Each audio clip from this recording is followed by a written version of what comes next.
ఓం నమ శివ శ్రీమాత్రే నమ. మిత్రులకి, శ్రేయోభిలాషులకి, అలాగే నన్ను ఎంతగా ఆదరిస్తున్న యూట్యూబ్ ప్రేక్షకులందరికీ కూడా పేరు పేరు ధన్యవాదాలు. మిత్రులరా, ఈరోజు మనం చెప్పుకోబోయే ఉపాయం చాలా అద్భుతమైంది. ఈ ఉపాయం చేయడం వల్ల మనకి ఆర్థికమైన స్థితిగతుల్లో మంచి మార్పులు వస్తాయి. మన ఇంట్లో ఖచ్చితంగా ధనం అనేది నిలబడుతుంది. మనం సంపాదించే సంపాదన ఖచ్చితంగా నిలబడడానికి మన పూర్వీకులు మనకి చాలా ఉపాయాలు చెప్పారు.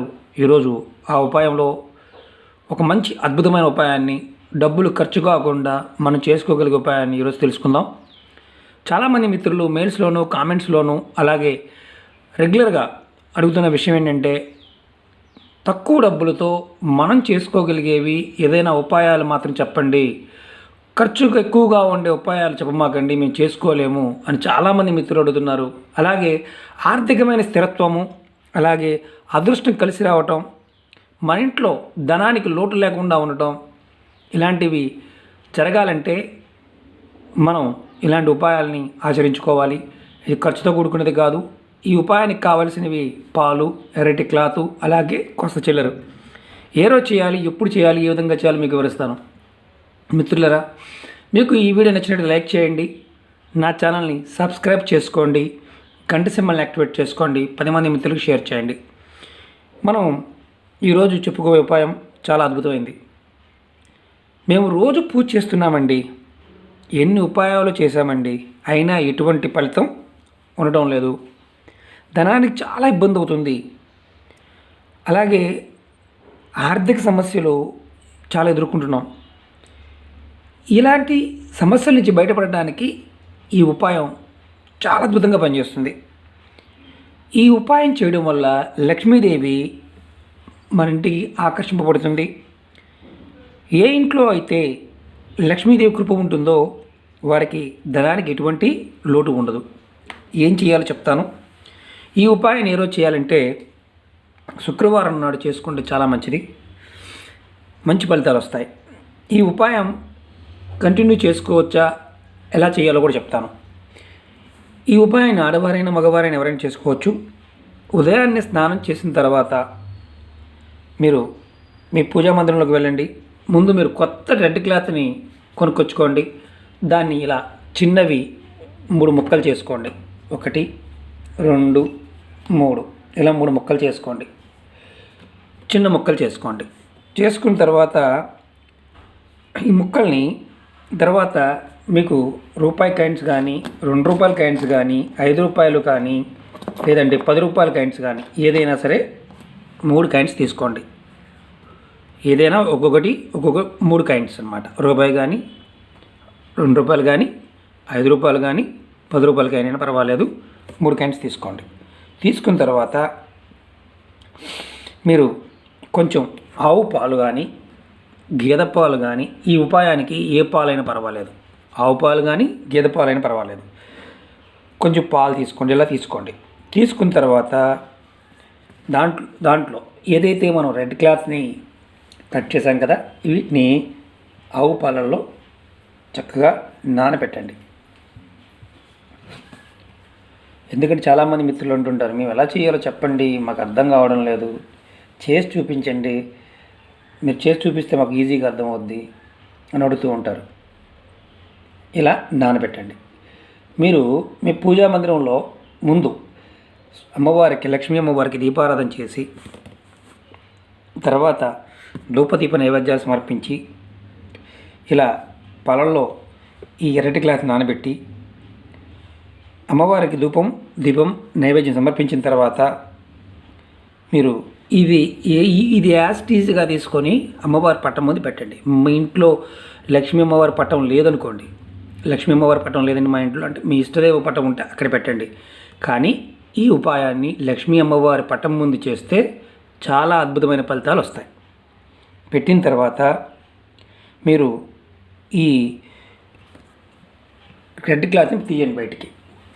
నేను ఇంకో క్లాత్ చూపిస్తాను, ఎందుకంటే తీసి కాస్త ఇదిగా ఉంటుంది కాబట్టి పేపర్న పాడైపోతుంది. ఇదిగోండి, అంటే తడిచిన క్లాత్ని తీసుకోండి. తీసుకున్న తర్వాత ఈ క్లాత్ని తీసేసి పాలని కొంచెం ఇలా పిండండి. చూపిస్తున్నా మీకు. ఇలా క్లాత్ మనం పాలల్లో వేసాం కదా, ఇలా తీసాము, ఇలా పెట్టాము. ఇలా పెట్టిన తర్వాత ఒక రూపాయి కాయిన్ తీసుకోండి. రూపాయి కాయిన్ తీసుకొని ఇలా పెట్టండి. పెట్టి చక్కగా మూట కట్టండి. ఇలా మూడింటిని కూడా మనం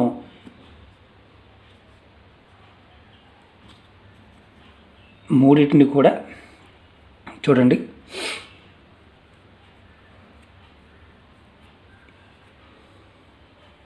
ఒక రూపాయి కాయిన్ కట్టి చూపిస్తాను మీకు నేను.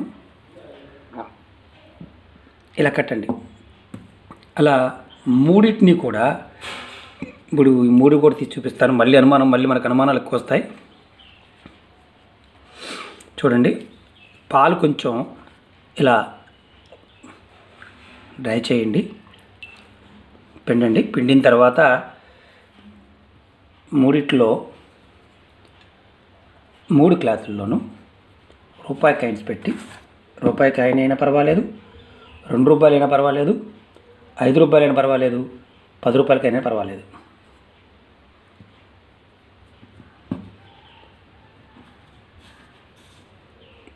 మనకేంటంటే ఎలా కట్టాలో కూడా అనుమానం ఉంటుంది, అందుకే చేసి చూపిస్తాను మీకు నేను. ఇలా కట్టండి. 3ది కూడా కట్టేస్తాను. ఇది మీకు ఎందుకు చూపిస్తున్నానంటే నేను మాకు అనుమానం ఎలా చేయాలి, ఏ విధంగా చేయాలి అని అనుమానం వస్తుంది. మనకు అనుమానాలు ఎక్కువ, నమ్మకం తక్కువ.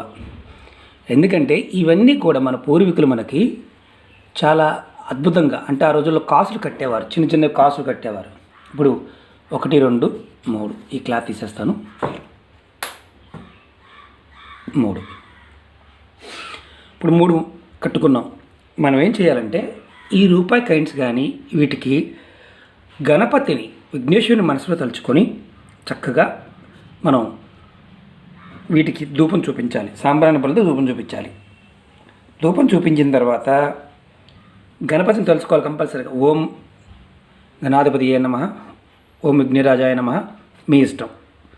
గం గణపతియే నమః, ఏదైనా అలా మనసులో అనుకుంటూ ఈ మూటల్ని చక్కగా కట్టుకున్నాం కదా.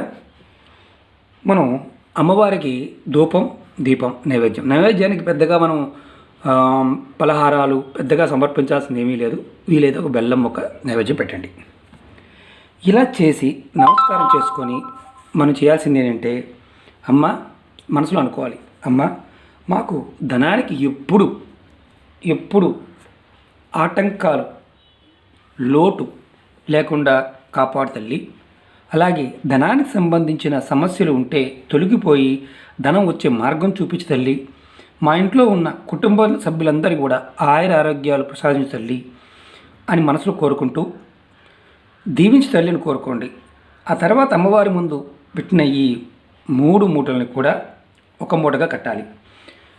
ఒక మూటగా కట్టాలంటే ఇప్పుడు ఈ కార్నర్లు కనిపిస్తున్నాయి కదా, చూడండి, నేను అది కూడా చూపిస్తున్నాను.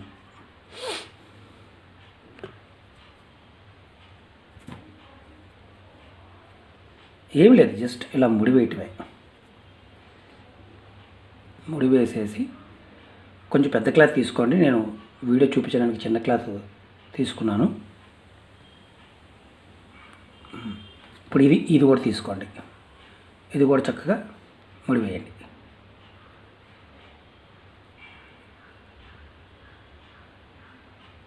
ఇలా ముడివేసి ఇలా కరెక్ట్గా ఇలా పెట్టుకోండి. కొంచెం పెద్ద క్లాత్ తీసుకోండి, ఎడ్జెస్ ఉంటాయి కాబట్టి మీకు వీడియోలో చూపించడానికి చిన్నగా చేశాను నేను. ఇది ఇలా వేసిన తర్వాత మీరు మీ ఇంటి గుమ్మం బయట, ఇంటి లోపల కాదు, గుమ్మం బయట మీరు గుమ్మడికాయ తగిలిస్తారు, దిష్టి కోసం, నజర్ కోసం తగిలిస్తారు కదా.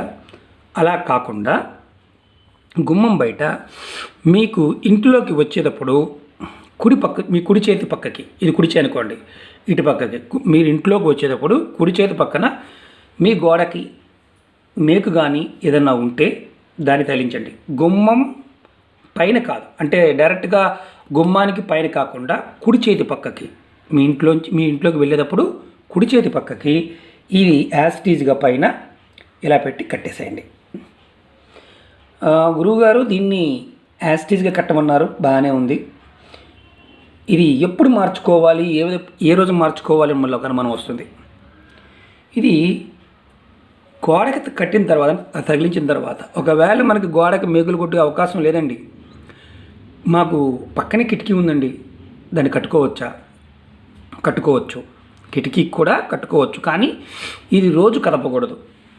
ఇది లేదండి, గుమ్మడికాయ కట్టాం పైన, మాకు అంతకన్నా ఆప్షన్ లేదు, గుమ్మడికాయ దగ్గర కట్టుకోవచ్చా? కట్టుకోవచ్చు, ప్రాబ్లం లేదు.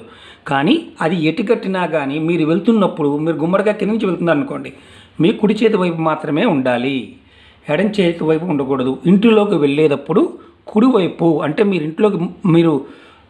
ఇంట్లోకి వెళ్తున్నప్పుడు మీరు నిలబడి చూసుకుంటే మీ కుడి చేతి వైపు మాత్రమే కట్టాలి. మీరు ఇంట్లోంచి బయటకు వచ్చేటప్పుడు అది ఎడం చేయవుతుంది, ఇంట్లోంచి బయటకు వచ్చేటప్పుడు. అదే ఇంట్లోకి వెళ్తున్నప్పుడు మాత్రం అది కుడి చేయి వైపే ఉండాలి. అర్థమైంది కదా?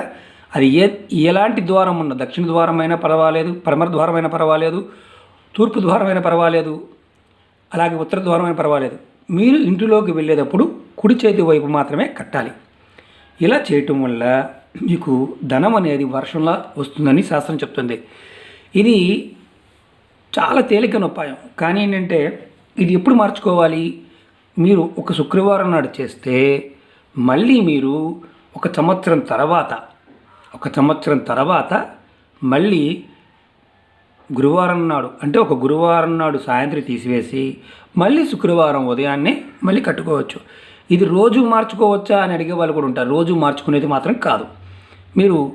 మీకు ఏదైనా అనుమానం ఉండి, ఏదైనా మైల్ లాంటిది, అంటే ఎవరైనా ఇంట్లో వారు ఎవరైనా చనిపోతే, అంటే మీ ఇంట్లో ఎవరైనా వ్యక్తులు చనిపోయినప్పుడు మాత్రం ఆ తర్వాత కర్మలు అయిపోయిన తర్వాత 15 రోజుల తర్వాత, అంటే పెద్ద కర్మ అయిపోయిన తర్వాత 15 రోజుల తర్వాత మళ్ళీ ఉపాయాన్ని చేసుకోవచ్చు, ఎలాంటి ఇబ్బంది లేదు. అలాగే నెలసరి ఉన్నవారు ఆ ఇంట్లో ఉంటారండి, తిరుగుతూ ఉంటారు కదా, ఏమైనా అంటుకుంటుందా? అలాంటిది ఏమీ లేదు. ఇది నెలసరి టైంలో మాత్రం చేయకూడదు. ఇంట్లో ఆడవారు ఎవరైనా నెలసరి ఉన్నప్పుడు మాత్రం ఈ ఉపాయాన్ని చేయకూడదు. ఆ తర్వాత చేసుకోండి.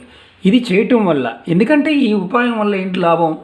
ఇంత చిన్న ఉపాయంతో పనులు అవుతాయా అంటే అవుతాయి. ఎందుకంటే లక్ష్మీదేవి కృపా కటాక్షం మన మీద ఉండడానికి, ఆమెని మనం ఆకర్షించడానికి చేసే ప్రతి ప్రయత్నం కూడా మన పూర్వీకులు ఎన్నో రకాలు చెప్పారు. ఉపాయాలు ఎవరికి వారు చేసుకోగలిగే ఉపాయాలు చాలా శ్రేష్టమైనవి. నమ్మకంగా చేసుకోవడం వల్ల ఖచ్చితమైన ఫలితాలు రావడానికి అవకాశం ఉంటుంది. ఇది ఆచరించండి, మంచి ఫలితాలు పొందడానికి ప్రయత్నం చేయండి. రాబోయే రోజుల్లో కూడా ఇలాంటి చిన్న చిన్న ఉపాయాలు నాకు వీలున్నప్పుడల్లా రోజుకు ఉపాయం చేయడానికి ప్రయత్నం చేస్తాను. ఓం నమః శివాయ, శ్రీమాత్రే నమః. మిత్రులారా, ఈ వీడియో నచ్చినట్లయితే లైక్ చేయండి, నా ఛానల్ సబ్స్క్రైబ్ చేసుకోండి, గంట సింబల్ని యాక్టివేట్ చేసుకోండి, 10 మంది మిత్రులకు షేర్ చేయండి. ఓం నమః శివాయ, శ్రీమాత్రే నమః.